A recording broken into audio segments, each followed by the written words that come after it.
जय सिया राम। जीवन को कल्याणकारी बनाइए। अगर आपका जीवन मनुष्य जन्म लिए, मनुष्य योनि में आए और आपने दूसरों का भला नहीं किया, दूसरे के उपकार नहीं किया, दूसरे की सहायता नहीं की, जीवन में कुछ नहीं किया, प्रभु का गुण नहीं गाया, कभी भी जीवन में ऐसी पूजा पाठ न करना चाहिए। नवधा भक्ति का नियम है।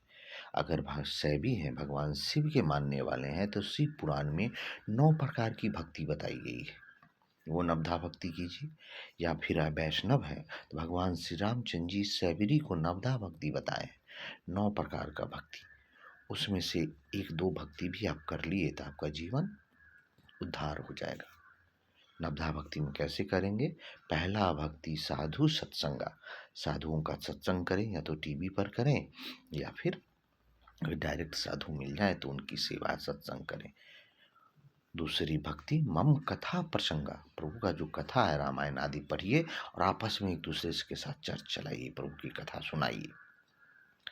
तीसरी भक्ति गुरु पद पूजा। गुरुदेव अगर आपके हैं, जो भी साधु संत, उनकी पर जरूर पूजा करें। अगर सामने में आए तो उनके चरणों की वंदना करें, पूजा करें, और नहीं है तो अपने घर में उनकी फोटो को भगवान की पूजा के बाद उनका भी आरती करें अपने गुरु का।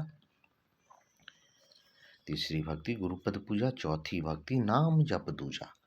स्नान कर लें, 1 लोटा जल रखें और नाम जपना शुरू करें। कोई धूप अगरबत्ती आदि दिखाने की आवश्यकता नहीं है।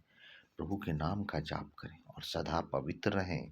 अच्छे कर्म करें, पवित्र कर्म करें, प्रभु के नाम जपें, और कभी भी स्वप्न मन में मन वाचा कर्मणा, तीनों प्रकार से कभी किसी का बुरा ना करें।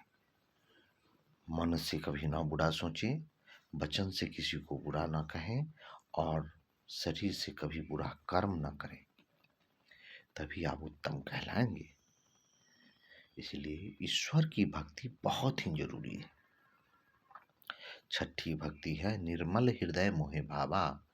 वो मनुष्य एकदम पवित्र होना चाहिए, निर्मल होना चाहिए, उसमें छल प्रपंच आदि मोहे नहीं सुहावा। प्रभु कहते हैं आप जितने पवित्र रहेंगे वो आपके समीप रहेंगे, और अपवित्र रहेंगे, गलत कर्म करेंगे, गलत सोचेंगे, तो प्रभु आपसे दूरी रखेंगे। आपकी भक्ति नहीं कबूल की जाएगी, आपकी पूजा पाठ नहीं कबूल की जाएगी। इसीलिए पहला तो है सनातन धर्म में अच्छा बनना, पवित्र बनना, मांस मैद्रा आदि का त्याग करना, गलत आचरण का त्याग करना, बेईमानी शैतानी का